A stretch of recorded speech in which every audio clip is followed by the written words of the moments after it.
My name is Daniel Blythe, and I am Marian's second son. Uh, on behalf of the family, thank you for being here today to honor Marian Louise Huffman, a faithful daughter, a caring sister, and a loving mother, and a true friend.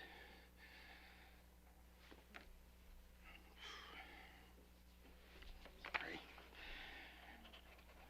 We're good.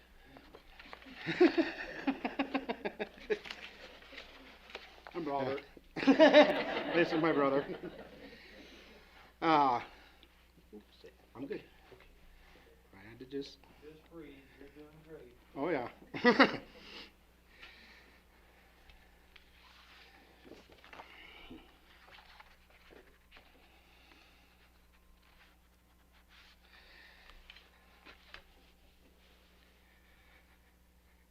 Marian was born May 30th, 1942 in Alamosa, Colorado, to William L. Huffman Sr.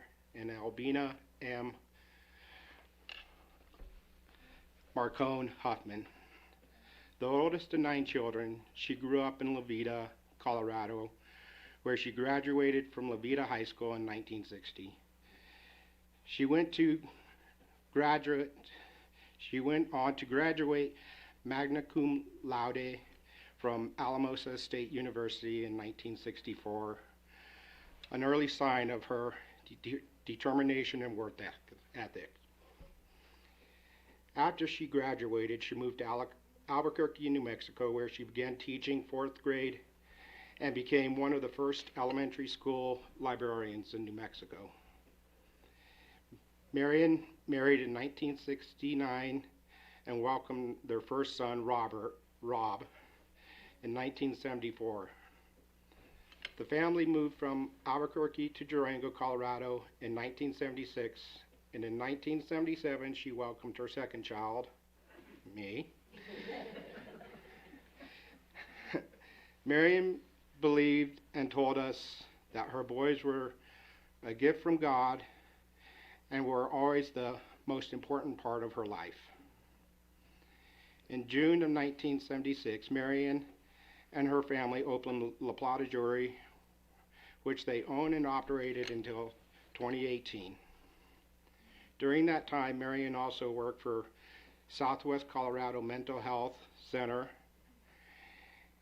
In December of 2000, she changed careers and began working for Durango School District 9R in the finance department.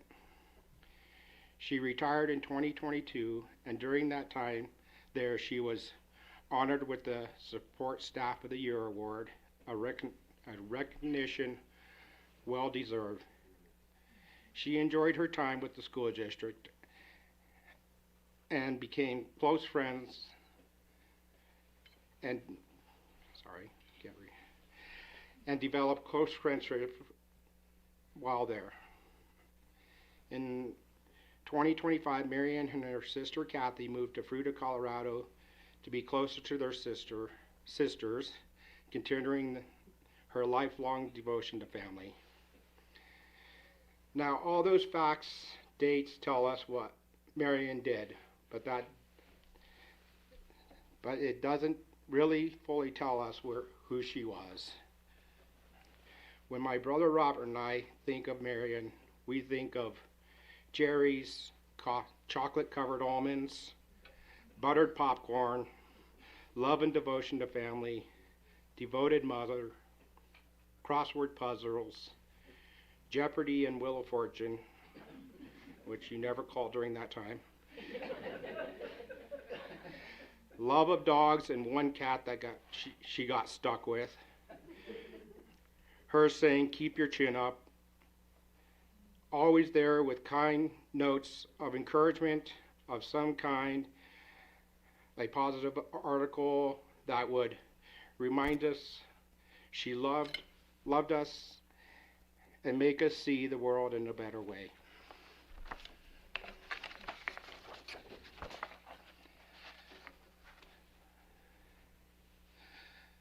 Those of you who were close to her may have thought she was also opinionated.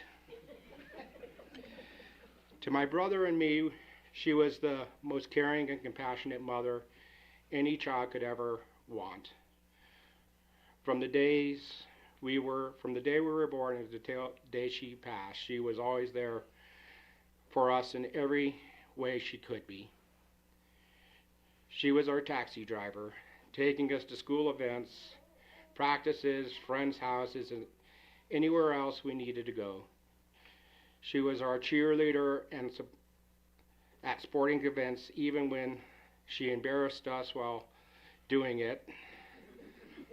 There is one moment we'll never forget when Robert was batting at a baseball game, and Mom was cheering loudly, and finally Robert turned and said, "Mom!" God only knows how many hours she spent waiting for us to finish whatever we were doing. But to her, it was never a burden, it was simply love. Robert and I have talked often about the sacrifices she made during our childhood, always making sure we had what we needed and doing her best to give us what we wanted. She created a loving home and taught us how to be loving, honest, caring, hardworking men. That is a gift that will last a lifetime and will continue her legacy. One of my happiest memories with my mom is when I took her to her first Rockies baseball game for her birthday. As most of you know, she was a huge Rockies fan, even after last year. And I got tickets as close as I could to home plate on the Rockies side of the field. We arrived early so that we could walk around the stadium before the game started. What I didn't realize is that walking around meant every level of the stadium, every angle of the field, and every gift shop that we could find. That day I saw my mom's inner child come out. She ate all the junk food she wanted, enjoyed every moment of the game, and all the games we attended together, that was always the one she talked about. For Robert, two stories really stand out. The first one is when he was learning to drive. Mom would take us out to Bodo, which was new at that time and had paved streets, stop signs, and just enough traffic to practice. One day while Robert was driving, Mom kept telling him he needed to move over. Robert insisted that he didn't. After repeating herself a few times, she finally said, "Robert, move over. The tall weeds are hitting the side of the car."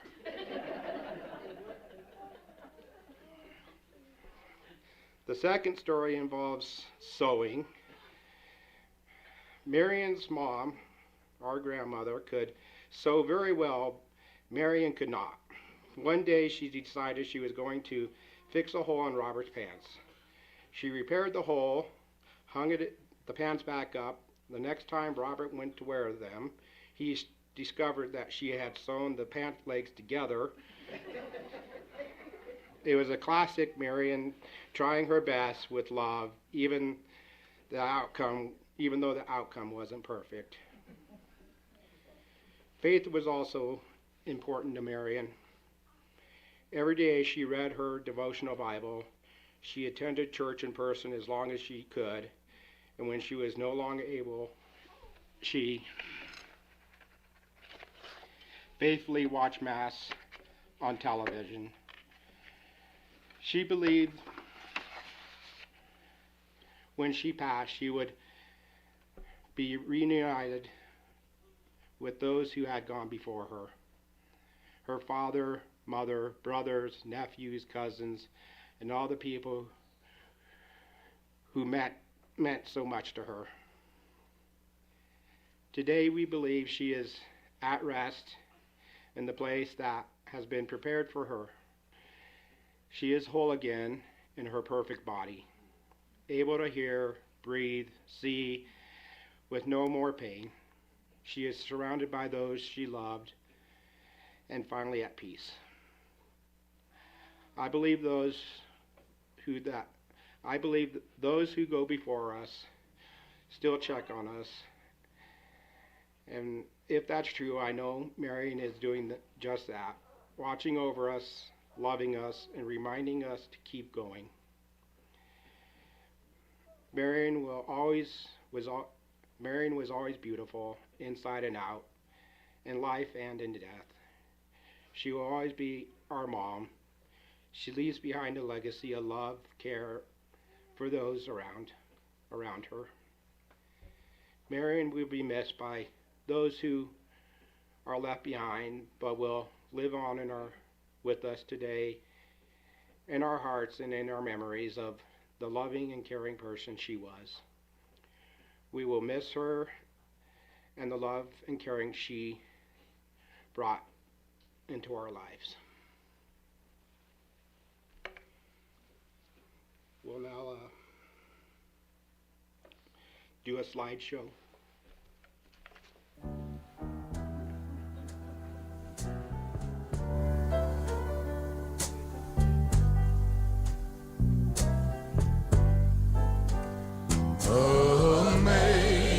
Amazing grace, oh how sweet the sound that saved a wretch like me.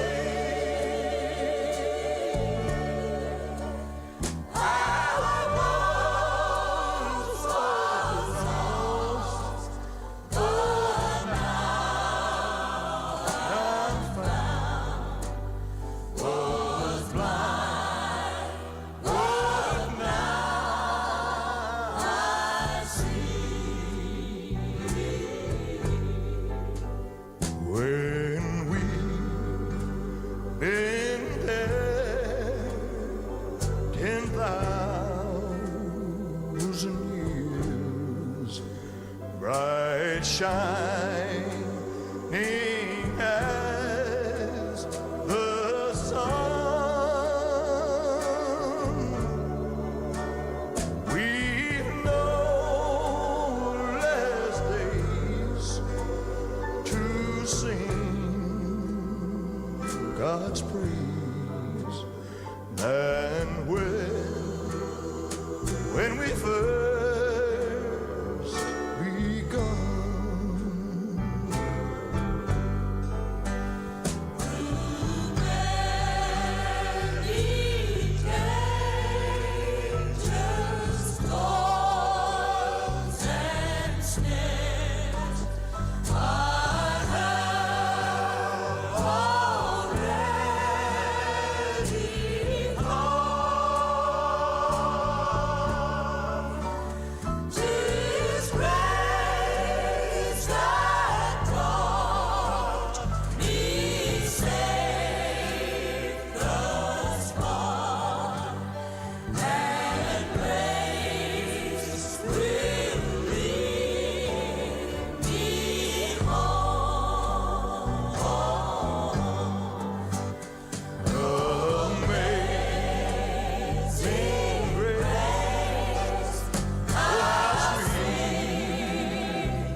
Okay, this one's for Gabby.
swear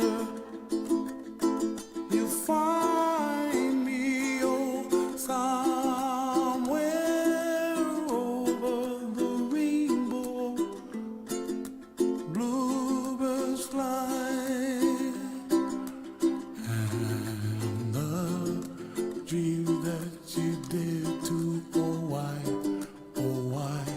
can't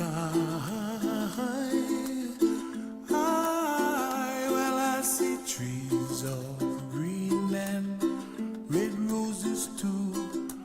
I'll watch them bloom for me and you, and I think to myself, what a wonderful world. Well, I see skies of blue and I see clouds of white and the brightness of day. I like the dark and I think to myself, what a wonderful world. The colors of the rainbow, so pretty in the sky, are also on the faces of people passing by. I see friends shaking hands, singing, how do you do? They really say, I love you. I hear babies cry and I watch them grow. They'll learn much more than we'll know, and I think to myself, what a wonderful world.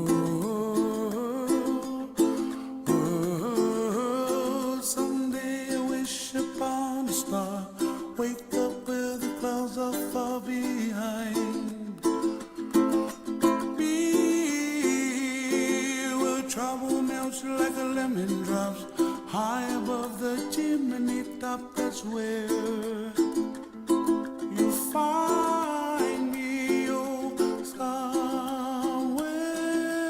over the rainbow, way up high. The dream that you dare to, why, oh, why can't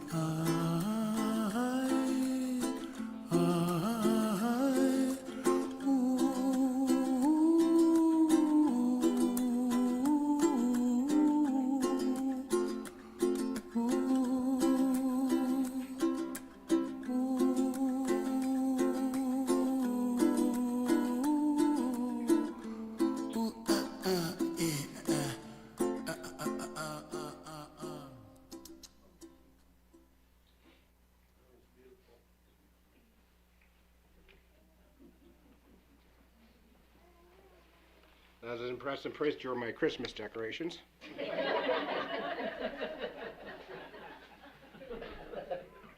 That was Mom's favorite part of Daniel. Just so you guys know.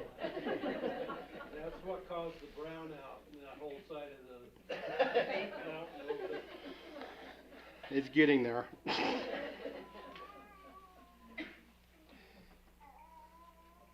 was not as beautiful as the ceremony though, Dan. Thank you.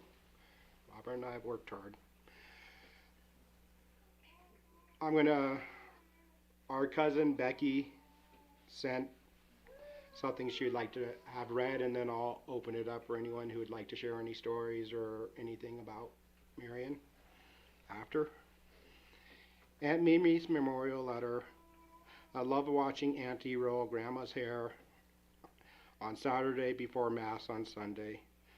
The playful banter that occurred between Auntie Kathy and Auntie Mimi and Grandma was comforting.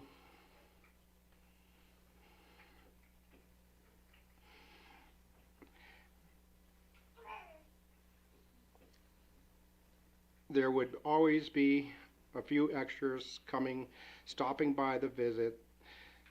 The steady rhythm of life, chores, jobs, uncles coming for lunch to tell jokes, because nothing is better than hearing your grandma, aunts, and uncles laughing at silly, punny jokes. I see her dimples and hear her laugh, but am also aware that she has been released from the heavy burden she carried. Auntie always told me she prayed for me every night. I couldn't fathom that much selfless love or faith for many years. I am thankful I have a small understanding of that now. Much love and gratitude to all the Huffmans who helped show me what family looked like. If anyone would like to come up and say anything, you are welcome to at this time.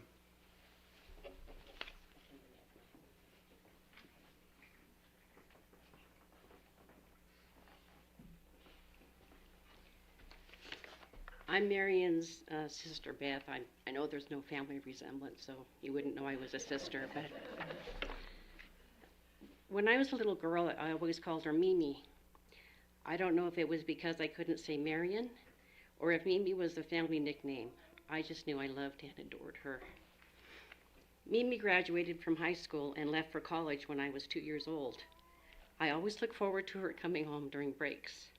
I would sit next to her in church and run my fingernail underneath each of her fingernails, and then trace the veins in the back of her hand with my finger. I don't know why I was obsessed with her hands. When I was 4 or 5, the family had gone to Walsenburg to put flowers on Grandma and Grandpa Marcone's grave. As we were walking to the gravesite, Dad noticed a rattlesnake skin by the path. He told us to stay back to make sure the snake was not there. Marian heard snake and ran back to the car. Once Dad was sure it was safe, I crouched down to inspect the skin. When Marian came back, I was still crouched down. I looked up at her and said, "Did it scare you, Mimi?" I wasn't afraid then, but I would have been running back to the car with Marian now. After Mimi graduated from Adams State College and moved to Albuquerque for a teaching position, it was extra special when she came home for a visit. She would let me style her hair and paint her fingernails. I felt so privileged. As an adult, I now understand. Having someone brush her hair and paint her nails is very relaxing. She always wore a white shoulders perfume. Mom only wore perfume on special occasions, so I was impressed she wore it every day. I was 11 when she married. I remembered how happy she was as Daddy walked her down the aisle. Later, the brothers and a couple of the cousins kidnapped Marian as she was preparing to leave for the honeymoon. A ransom was collected from the guests as Marian was driven around Albuquerque. It was all good fun, although Marian didn't think it was very funny at the time. Marian and Ernie rented a small house when they were first married, and the furniture wasn't the best. She started to explain why she had a throw over the couch and had 2 thoughts in her head. 1, the couch is an ugly color, and 2, the couch is in such poor shape. And it came out as, "I have a throw on the couch because the couch is such ugly." One summer, Mimi took Kathy, Debbie, and me to a cabin in Red River, New Mexico. Debbie caught her first fish. She pulled the line out so hard and fast, the line wrapped around a tree branch. Debbie was shouting so excitedly, Mimi thought Debbie had fallen in. I can still see Mimi running down the riverbank. We stopped for ice cream on the way back to Albuquerque. Mimi's dog Henry ate his ice cream so fast he gave himself a brain freeze and started coughing. Kathy, Debbie, and I thought he was choking until Mimi explained what was going on. Then we all had a good laugh at poor Henry's expense. Marian enjoyed crossword puzzles like most of our family. She was working on a crossword and couldn't figure out the word from the clue given. When she completed the puzzle, she still couldn't figure out what the word was. She kept saying, "Mac Hine. What is that?" Then she realized it was machine. Marian had an extensive vocabulary which made her very good at Scrabble, although she said Grandpa Huffman was really the expert of the game. Marian was an avid reader. I was always impressed by her knowledge of books and authors. She enjoyed Jeopardy and knew many of the answers before the contestants. Her extensive general knowledge also made her a formidable Trivial Pursuit player. Marian loved popcorn almost as much as I do. I remember sitting on the couch at Aunt Vera's eating popcorn and watching a movie with Mimi, Debbie, and our cousin Nancy. Marian's family moved to Durango the summer I graduated from high school. Robert was a toddler, and Daniel was born while I was away at college. She loved her boys and was so proud of them. I spent a lot of time with her and the boys during my summers home from college. Those were happy days. I left Durango after graduating from college, which meant our time together was limited to holiday gatherings or a few days in the summer. As the years passed, I called her Mimi less frequently, and Debbie and I were no longer called the little girls. I was so happy she and Kathy moved to Fruited this spring. It was the first time in decades all 5 sisters lived close enough to each other to reconnect. We celebrated a few birthdays and had a lovely Thanksgiving Day together. The last get-together was a sister cookie-making party and lunch. We shared a few laughs as we recalled memories and just enjoyed each other's company. It was a good day. There's a quote that says, "Grief is the last act of love we can give to those we loved. Where there is deep grief, there was great love." Mimi, you must have taken that love with you because my heart is broken.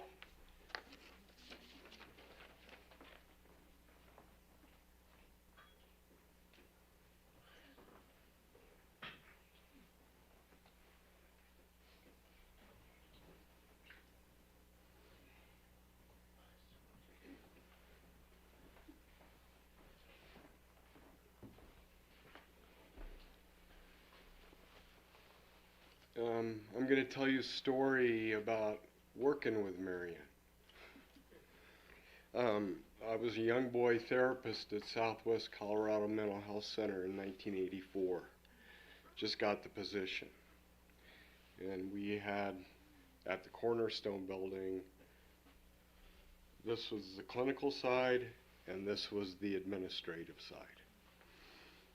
And so I started in the profession, and I never crossed that line over there to the administrative side. So I was in between patients about the second weekend, and I heard a knock on my door. And I opened the door and I said, "Do you have an appointment?" She goes, "No, but you have an appointment with me." And she walked me down the hall, across into administration.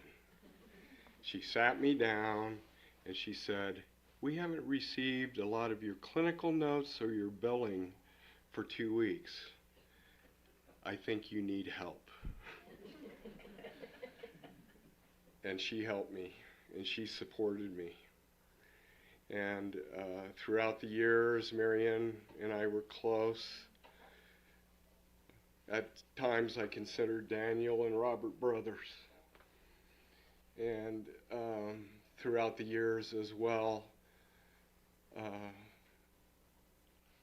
we stayed in touch. And for her, she was so bright and kind of kept me in line when I was a young boy therapist. And I really attribute a lot of my success to her starting out. I'm sorry for your loss and family members, friends. And I just want to let you know that I will never let her go. I will always let her grow. Thank you.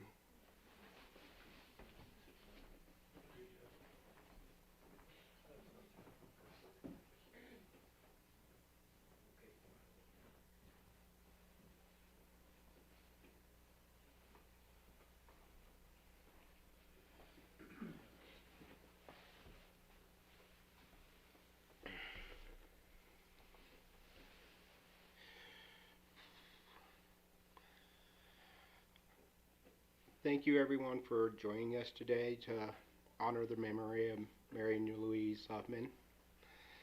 The family would like to invite everyone now to proceed to Greenmont Cemetery to place Marian's ashes in her final resting place.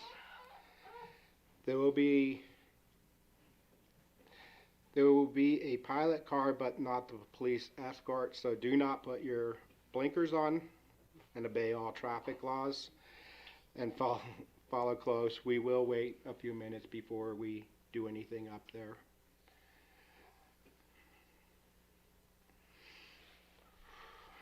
Thank you everyone for the support and love that you've given us.